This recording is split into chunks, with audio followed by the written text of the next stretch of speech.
La Gemara, elle a posé la question, c'est quoi le sens du mot en hébreu Einouï? Alors, on a cherché des parallèles. Il y a des qui disent Einouï, on a compris que Einouï, la Gemara, elle comprend que Einouï, c'est avoir faim. Ah ouais. Te'anu et nafshotechem, quand la Torah elle dit à propos de Kippour, elle dit pas ne mangez pas. Elle dit Te'anu dans le sens positif et pas dans le sens passif. Ça veut dire ne mangez pas. Ouais. Non, elle dit Te'anu, il faut que tu fasses un Ouais. Einouï. Compliqué. Alors la Gemara, elle a pensé, alors quoi, il faut se torturer peut-être, il faut aller s'asseoir au soleil, s'asseoir au froid si tu as froid. Alors elle dit, après non, Inouï, c'est éviter une nourriture et une boisson. Alors elle dit non, mais on voit par exemple, quand on cherche le mot Inouï, on la trouve sur le rapport conjugal. Quand Yaakov se sauve de la maison de Lavan avec ses femmes, il y a Lavan qui le poursuit. Il l'attrape et il lui dit, écoute, là tu retournes dans ton pays, je te fais jurer, il n'y a que Dieu témoin entre toi et moi. Im te'ane et benotai. C'est quoi te'ane et benotai? Alors, il dit, si tu prendras une autre femme, c'est-à-dire, Lavan, Yaakov se retrouve avec quatre femmes. Ce fameux Lavan salopard qui agit comme exactement nos cousins arabes, qu'est-ce qu'il fait? Il fait le mal et après il dit que c'est lui La troufa. le corban, c'est lui, ouais. c'est lui la victime. Il dit à Yaakov, si tu te maries maintenant avec encore 2 femmes, 3 femmes, parce qu'il sait maintenant Yaakov c'est le roi, c'est le prince, tout le monde l'attend en Israël. C'est Nessi Elohim, c'est l'héritier de Yitzhak. Il dit donc tu vas venir certainement, on va te proposer d'autres femmes. Mais des autres femmes, même si tu ne divorces pas mes filles, ça viendra sur le compte de mes filles. Tu seras moins avec elles. Ouais. Et donc, il lui dit, attention, si tu vas les priver, si tu vas les priver de ce qu'un homme doit donner à sa femme, Dieu est témoin. Et donc, c'est de là qu'on sait que Tashmi Shavita, c'est Inouï. Il a fait... On voit aussi avec Din... Non, non, quand c'est forcé, quand c'est manqué ou forcé. Non, Tashmi Shavita, c'est le rapport. Mais Inouï, tu vois aussi, tu vois. J'ai pas compris. C'est quoi qui est sourd? Il dit tu ne dois pas prendre une autre femme. Et parce que si tu prends une autre femme, tu prives de mes filles. Tu verras moins sa ce qu'elles fille. doivent recevoir. Mais on a trouvé, par exemple, dans l'autre sens. Alors là, par exemple, alors dans la vanne, on voit que l'idée, c'est de priver une femme du rapport conjugal, c'est Inouï. Mais on voit qu'on utilise le thème dans la Torah Inouï de l'autre sens aussi.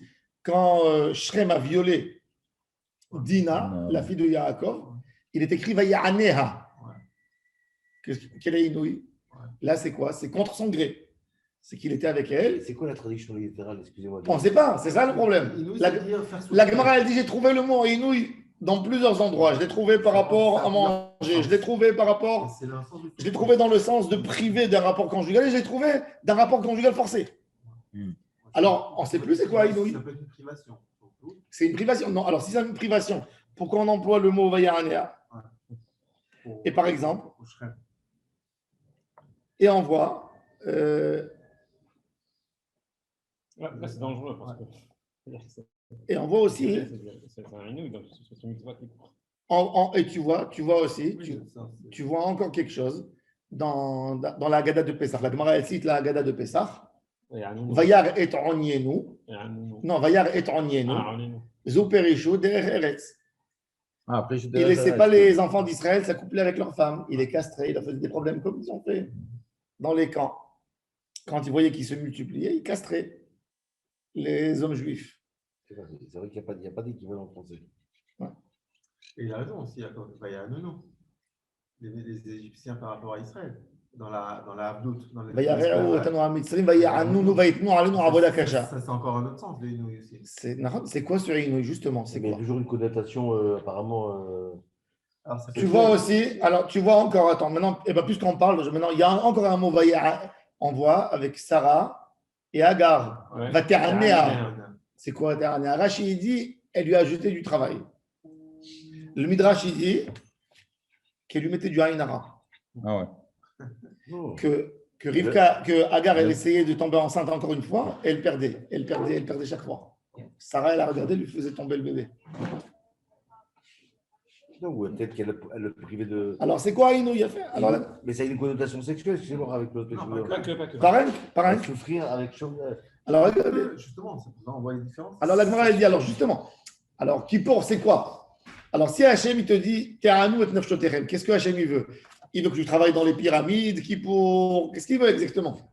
Il n'a pas dit, la Torah, si la Torah, elle avait dit, ne mangez pas, ne buvez pas, si la Torah, elle aurait dit, ne vous accouplez pas avec vos épouses, si la Torah, elle avait dit, ça aurait été clair, mais la Torah, elle a dit dans le sens actif, Teranu et Nefshotechem. Et là, c'est le problème, c'est quoi Teranu? Alors bon, nous, aujourd'hui, on se retrouve Kippour avec 5 interdictions. 2 Minatora et 3 Midirabanan. Il y a un débat même sur ces deux, puisqu'ils ne sont pas écrits clairement dans le texte. On n'apprend que de Terranou. Alors pourquoi tu décides de mettre nourriture et boisson Minatora et se baigner et mettre des chaussures en cuir ou se oindre ou le rapport conjugal Midirabanan?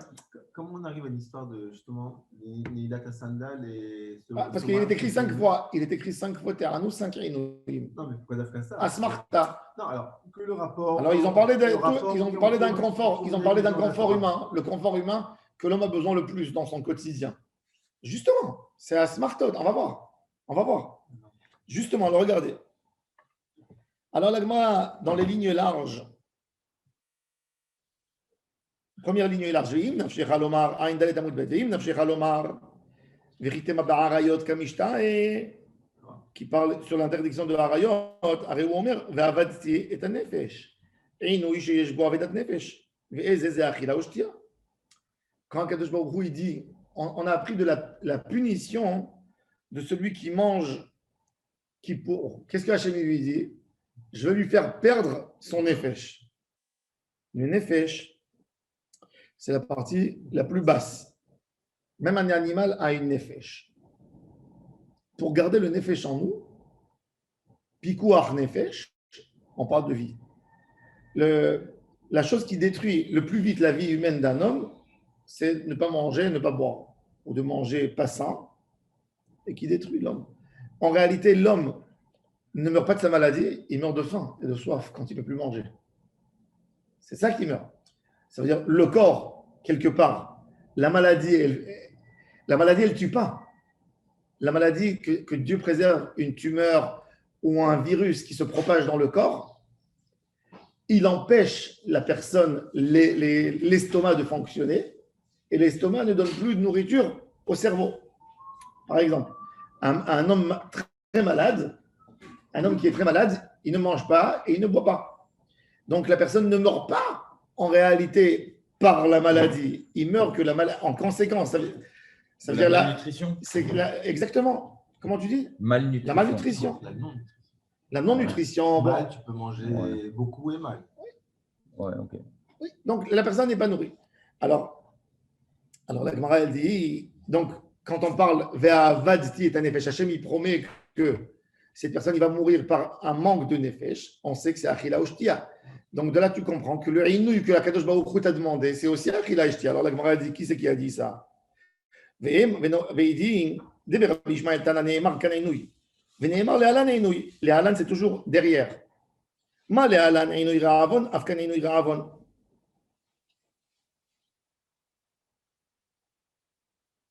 C'est écrit, Akadosh Baruch Hu, il t'a donné à manger dans le désert la manne, les man annotecha.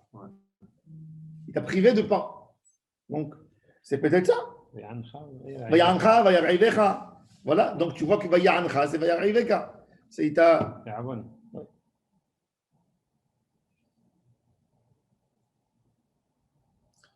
C'est intéressant parce que les halan, c'est pas les halan, c'est les kaman. Bon. Alors la Gemara a dit, peut-être que c'est pas ça. Peut-être que l'idée c'est le rapport conjugal qui est interdit Minatora et c'est tout. Et manger et boire, on a le droit. Pourquoi? Parce que Lavan il dit à Yaakov, et benotai. Et on voit qu'on parle du rapport conjugal. On dit, Danim, meinouï de rabim, vendanim, meinouï de rabim, meinouï de yachid. Le texte de Yaakov Avinu, c'est un individu, lui et ses femmes. Tandis que Vaya'ancha Vayariveka, il parle de tout leur âme, de tout le peuple. En vérité, ça veut dire souffrir, et après, tu peux sous-entendre quelque chose. Peut-être aussi. Venelav Meinouï des Mitzrayim, peut-être c'est la souffrance égyptienne, peut-être c'est va travailler aux pyramides, comme qui est écrit Vayar et Tranienu, Vamrinan Superishou des Eretz. Peut-être aussi là-bas aussi, ils les ont privés de rapport avec leurs femmes. Alors il dit El Adani Meinouï Bideshamayim, Meinouï Bideshamayim, Ve'en Dani Meinouï Bideshamayim, Meinouï Be'ad Adam. Il dit on n'apprend pas du Meinouï fait par l'homme que par le ciel. Le même Meinouï. Amar Chilchaman Bamidbar Le'ma'an Anotra. Akadosh Baruch Hu, il te dit, regarde ça. Alors maintenant la Gemara elle s'attarde sur un texte intéressant. Il est écrit qu'Akadosh Baruch Hu t'a donné à manger Pour te faire souffrir. pour te faire souffrir. Non, si tu manges pas, tu souffres. Pas si tu manges, tu souffres. Qu'est-ce qui fait quelqu'un? La souffrance, c'est l'expérience. il- Est-ce que je vais être sommaire sur il sait, Dieu? il sait que ce soir, par exemple, il sait que ce soir, il y a un ami qui a le programme de faire un grand barbecue. Maintenant, il y a un ami qui n'est pas au courant. Qu'est-ce qu'il fait? Il invite 1 heure avant et il lui commande un plateau de pizza. Il fait manger, et il mange. Le gars, il a faim, il mange. Et puis, 1 heure après, il voit qu'il y a le barbecue. Il a la rage, mais il ne peut rien faire. Il ne peut plus manger. Alors, il dit, Eno domé, Miché, je pas de Bessalo, les Miché, Eno pas de Bessalo. Il ne ressemble pas à celui qui a du pain dans son panier C'est la réserve. que l'autre qui n'a pas. C'est-à-dire, quand tu as quelque chose dans ton ventre, tu es déjà rassasié. T'as moins faim d'abord. Tu as moins faim. Enfin, Et alors, pourquoi les élus? Je ne comprends pas. Non, Quand Alors, Dieu Kadosh lui a Baruch Hu- donné- quand Dieu a donné la manne d'Israël, où est le Inouï? et justement, les Bnei Israël, ils insultaient à un moment la manne, ils maudissaient parce que ça leur enlevait les envies des autres choses. Ça leur enlevait les envies.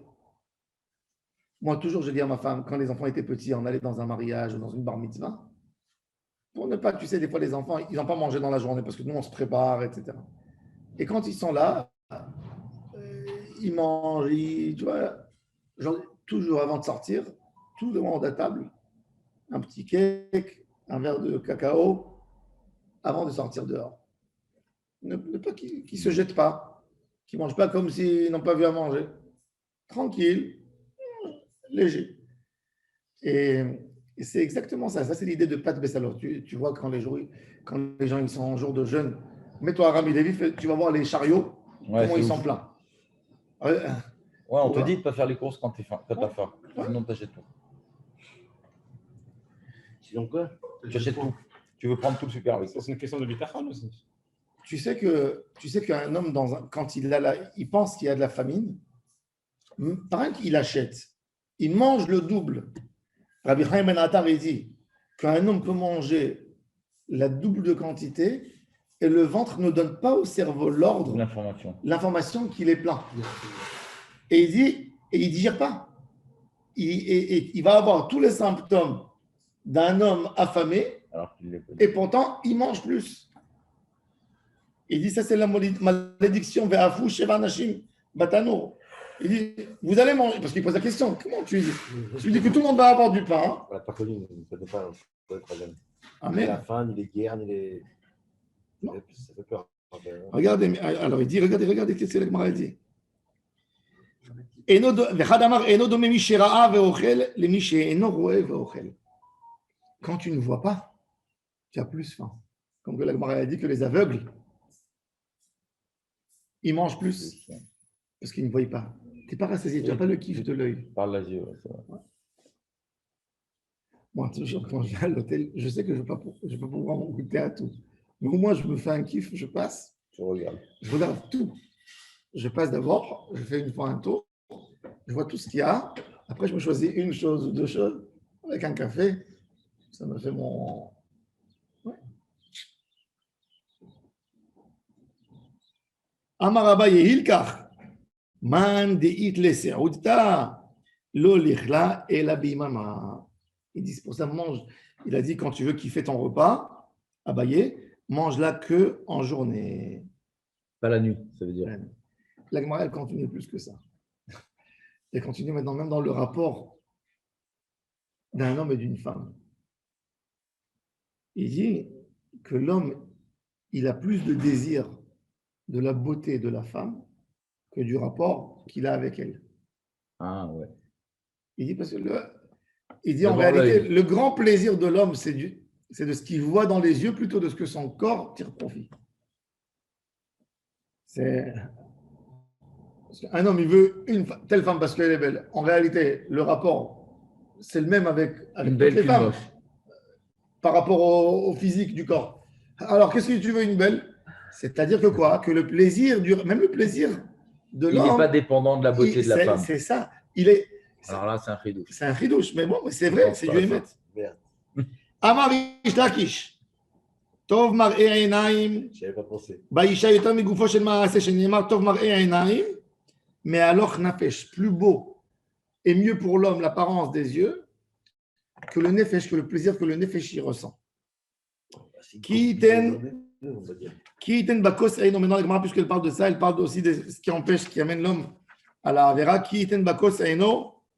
Italech mesharim. Bemesharim. Rabbi Ami et Rabbi Asi Hadamar. Kola noten eino.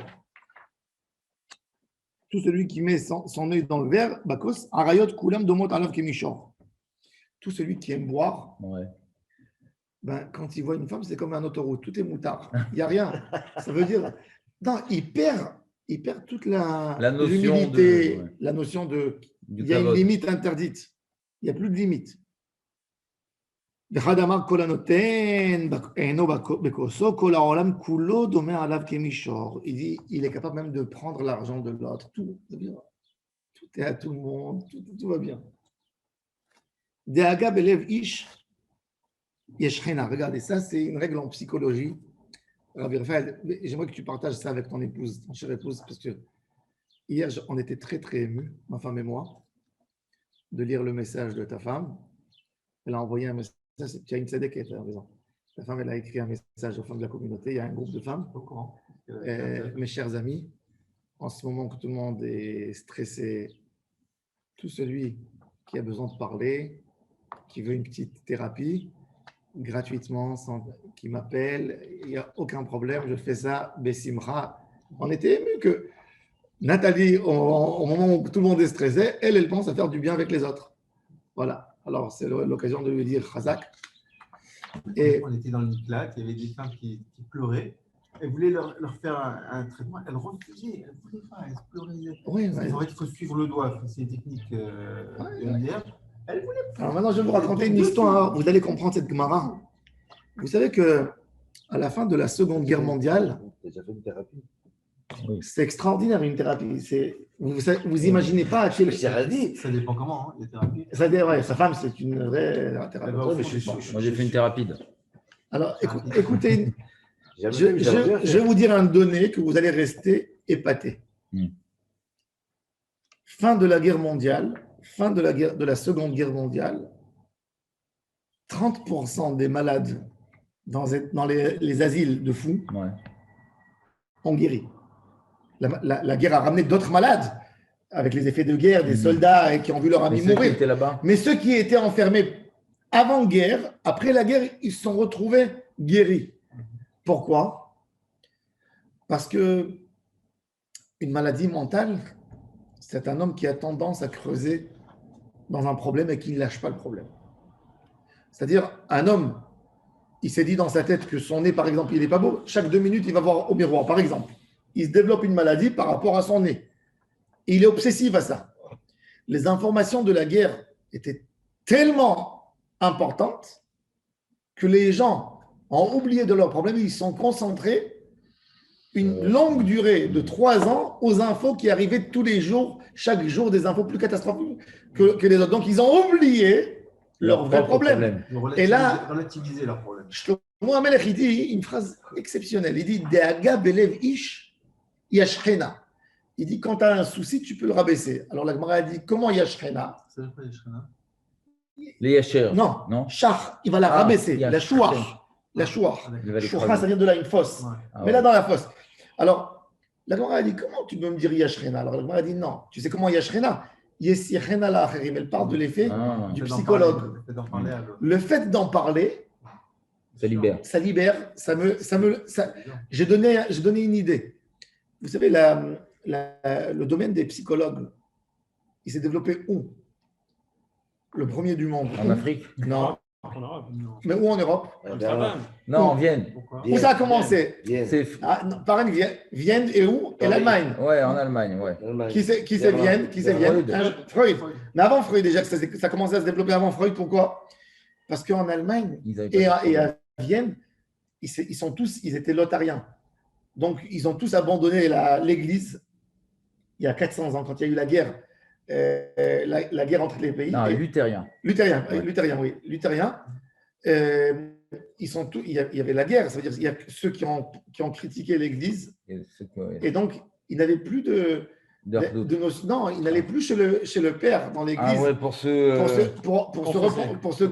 comment tu dis ça? confesser, Pour ouais. se confesser. Ouais. Donc, il y a eu un besoin, et c'est pour ça que là-bas, ça s'est développé plus qu'en Europe. Il y avait le besoin de créer un nouveau métier qui s'appelle la psychologie. Mais on n'a pas de confession de chez nous. Nous, on a une confession avec Hachem, tu as invité. T'as Hanonim. Oui, non, mais tu as raison. C'est pour ça que. Marron. Mais bon, nous, on avait. Mais c'est le Cachem. Non, mais nous, dans la communauté. Non, mais dans la communauté juive. On a 3 padrés de. Dans la communauté juive, il y avait. Dans la communauté juive, le juif, c'est à la base, c'est un croyant, il va 3 fois à la synagogue, il a plus une vie sociale que les autres, il va rencontrer 10 personnes. Il fait minyan tous les jours, donc il va parler, ça l'ouvre. Il est plus ouvert de tempérament. Il est beaucoup plus parleur que l'étude de la Torah et beaucoup de choses. Chez les goïms, qu'il n'y a pas. Il y a l'occasion du dimanche pour aller se confesser Et donc, quand ils ont perdu ça, ils se sont retrouvés avec énormément de maladies mentales. Ouais, ça m'étonne. Et c'est pour ça que ça s'est bien développé là-bas. Bon, Freud était juif, mais il a vu un besoin, il a créé, ça s'est très bien développé. Ça a très bien marché. Dans un pays athée, il y a beaucoup plus de psychologues parce qu'ils ont moins d'endroits. Parce que quand un homme il fait confiance à la religion, donc déjà il est prêt de se confier, de raconter des choses. Quand il ne fait pas confiance, il reste avec ses douleurs dans son cœur. Shlomo Ameler, il a dit De'aga belev ish yeshchena. Comment? Il a dit Yesichena mida'ato v'chadamar. Quand tu parles avec quelqu'un, déjà, tu l'oublies un peu. Parce que le problème, il y a 2 problèmes dans une inquiétude ou dans une rancune qu'un homme il a dans son cœur. C'est que quand la pensée elle est dans ton cœur, elle n'a pas de limite. N'est-ce pas? Ouais, elle peut tourner et s'amplifier. Non, c'est des vagues qui viennent. Ça veut dire, quand c'est dans l'imagination, comme il a dit Einstein, il a dit l'imagination est plus grande que la sagesse. La sagesse a une limite. L'imagination n'a pas de limite. Donc, dans ton imagination, ça vient, ça te lave de partout. De partout, ça t'attrape. Tandis que la sagesse, elle a une limite. Donc, quand ça t'attrape de partout, et c'est ça l'idée, de lui donner une forme. Il y a quelqu'un qui a peur. Il a peur de commencer un nouveau travail. Il déménage. Il a très peur de quelque chose de l'inconnu. Qu'est-ce qu'il faut faire pour ce monsieur? Il faut lui dire, écris sur une feuille. À quel niveau tu as peur? Du moment où il a écrit déjà, il comprend mieux. Non, il a limité. Ouais. Il a limité sa peur à quoi? J'ai peur de ce voisin qui va me faire un grimace. J'ai peur du cri de l'autre voisin. Donc déjà, il s'est limité et il peut trouver en lui des forces. Mais quand il dit j'ai peur, je ne sais même pas de quoi. Et quand un homme raconte et se confie à l'autre et lui parle, donc automatiquement, il a déjà donné une limite par sa parole. Il a fait sortir ce qu'il avait dans son cœur. C'est ce qu'il a dit Shlomo Ameler. Les Chachamim, ils ont donné 2 bases extraordinaires. Yasichena mida'ato. La vraie guérison, c'est quand tu oublies. Donc, tu t'occupes de quelque chose d'autre. Alors, quand tu en as quelque chose de terrible, alors il faut absolument s'occuper. Faire du sport, sortir, pas rester à la maison, pas se rappeler de ce qui est censé à nous faire du mal. Sortir, si on n'a pas la force de lutter, c'est ou Yesichena mida'ato, ou Yesichena le'acherim pour pouvoir lutter. Et ça, ce sont les 2 étapes pour guérir de quelque chose qui nous poursuit. Venachash afar lahmo. Puisqu'on parle de ça, il y a plusieurs drachotes là maintenant qu'on parle. Un débat entre Rabbi Ami et de Rabbi Assi sur le Nachash. D'ailleurs, c'est intéressant quand on fait une Brit Mila. Quel est le lien avec le sujet? Non, rien que parce qu'il y a un débat de Rabbi Ami de Rabbi Ami et de Rabbi Assi, qui étaient deux frères, sur des versets. Alors, on amène encore des versets qui a des débats entre eux. Vous savez que quand on fait une Brit Mila, on prend le prépuce. Et avant de l'enterrer, on dit le pasouk d'après la Kabbalah, Ve'ata, voici toi, serpent, Nahash, Afar lachmecha, voici ton pain. Mange ça et laisse l'enfant. Ce verset, il est dans Isaïe. Ve'nachash, Afar lachmo. Alors, on dit au Satan, qui est le serpent, vas-y. Alors, il dit, Rabbi Ami Rabbi Asi, Hadamar afilu ochel kol ma'adani olam, to'em bahem ta'am afar. Le serpent, même s'il mange toutes les merveilles du monde, ils sont le goût du sable de la terre. C'est pour ça que la Gemara, elle dit, quel est l'intérêt au serpent d'aller chercher une belle proie? Puisque de toute façon, le goût, c'est le même. De la terre, ouais. Alors, la Gemara a dit, ça, c'est exactement l'intérêt du Baal HaShon Hara. Lui dit, quand tu racontes, quel plaisir tu prends quand tu racontes? Un assassin, je le comprends, il se calme quand il a tué l'autre. Il se protège de son ami. Mais toi, tu parles. Tu ne l'as pas tué. Et tu restes.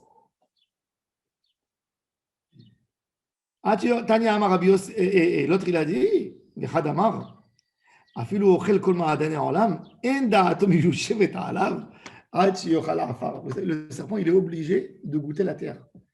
Quand il a fini de manger, il ne se sent pas rassasié tant qu'il n'a pas pris un peu de miettes de terre et il a mis dans sa bouche. Tanya, Amar Rabbi Yossi Bour, Eshelok midat HaKadosh Baruch Hu midat basar vadam. Regarde comment HaKadosh Baruch Hu il se comporte avec nous, pas comme les hommes. Un homme, il s'énerve avec son ami. Qu'est-ce qu'il fait son ami? Il lui arrache sa vie. Ça veut dire quoi? Il le tue? Il lui détruit son magasin. Ah, il essaie de le. Alors HaKadosh Baruch Hu enoken. Qu'il est le Tanachash. Il a insulté. Qu'est-ce qu'il a fait? Oh les lagag, le serpent, il vit sur le plafond. Ouais. Maison notavimo, il a son pain. Yored les mata, maison notavimo. Ah, il dit même le serpent, il continue à avoir de quoi manger. Alors exactement. quoi? Mais Rabbi Chaim Shmuel, il dit c'est une bénédiction. Il dit non. Akadosh Baruch Hu, il dit au serpent, prends ce que tu veux, j'ai pas envie de t'écouter. J'ai pas envie de te voir. Vas-y, laisse-moi tranquille. Qu'il est le Kenaan, il lui a dit qu'il sera esclave. Mais quelque part, cette malédiction, il lui amène aussi du bien. Il n'a pas besoin de s'occuper à manger. Regardez l'Afrique. Ouais. L'Europe, déjà 100 ans, elle nourrit l'Afrique. Ils ne sont pas au top du top. D'accord, mais ils ont leur sac de riz sans travailler. Ouais. Et l'Europe, elle travaille pour eux. Il a maudit la femme et tout le monde court derrière elle. Non. Oui. Ça veut dire quoi? Bah, l'homme, il est toujours il est tenté. Ah. Ouais. Et Adama, il a dit, elle sera maudite la terre. À Kol, ils ont dit, mais tout le monde la cherche, tout le monde veut se procurer de la terre. Il n'a pas maudit la femme, il a maudit la femme, elle va souffrir, ouais, elle va dépendre de l'homme. Il a rendu inférieur. Il a rendu inférieur. Et malgré tout, un homme, il court derrière cette infériorité. Une fois, il y avait un débat avec le roi perse. Qu'est-ce qui est le plus fort du monde? Le plus fort. La plus grande force qui fait bouger l'humanité. Il y a un, il a dit la femme. Il y a l'autre, il a dit le vin. C'était des philosophes. Un, il a dit l'argent. Et finalement, ils ont eu un débat de quelques années. Le pouvoir. Et ils ont montré que la plus grande force, c'est la femme. Plus fort que tout. Zacharnu et Adaga, Asher Nochal Bemitzrayim Chinam. Maintenant, on reprend des débats sur des psukim. Rav Shmuel, Hadamar Dagim. On parle de Dagim. Hadamar Arayot. Il dit, il parle des femmes interdites. Et pourquoi Dagim? Et pourquoi il appelle la femme Daga? Dirtiv. Nochal. Ou man de Amar Arayot. Dirtiv. Hinam. La Arayot. C'est quelque chose, l'idée de pêcheur. Ça vient d'ici? Ça vient, exactement. Oh, c'est pas vrai. Oui. Pêcher, ça vient d'Ariot. Pêcheur. Dagim. Oui. Vous êtes un pêcheur. Il lance quelque chose et il prend quelque chose. Il avale. Et la Gemara, elle dit, il prend Hinam. L'idée du Hinam, c'est quoi Hinam? Ça veut dire, quand quelqu'un il veut l'amour d'une femme. Ouais. L'amour. il veut qu'elle aime, Ouais. il veut être avec, il veut ça gratuitement. C'est pas par rapport. C'est pas comme que tu fais quand tu veux acheter une maison. Qu'est-ce que tu fais? Tu sais qu'une maison, ça vaut tant et tant. Tu vas tu vas habiter dans un quartier, tu vas aller tourner, tu vas chercher quelque chose. Mais chez une femme, tu vas pas aller chercher dans un quartier spécial une femme. Tu vas chercher la femme, tu vas marcher dans la rue, elle va te voir, tu vas la regarder, ça va te donner l'envie. C'est pas une envie qui est comme une envie de chez moi. J'ai froid, qu'est-ce que je fais? Tu mets ton- Je dis à ma femme, à mon père, je vais aller m'acheter un pull. Là, non. Tu marches et tu as l'envie qui vient. Et qui te fait perturber. C'est Rinam, c'est quelque chose qui n'a aucune liaison avec rien du tout. Il commence, il vient. La progression. Non, mais un homme, il ne se dit pas dans la tête, Plutôt la luxure. j'ai besoin d'une femme, ben, je vais aller dans un endroit et je vais demander une femme. Non, il veut passer là qu'on lui propose. Pareil. D'après ses yeux. Donc, ça restera toujours Rinam. Et puis, Ce n'est pas lié au travail. la luxure, De l'homme. c'est une connotation puissance, c'est exactement ce qu'il vient de dire.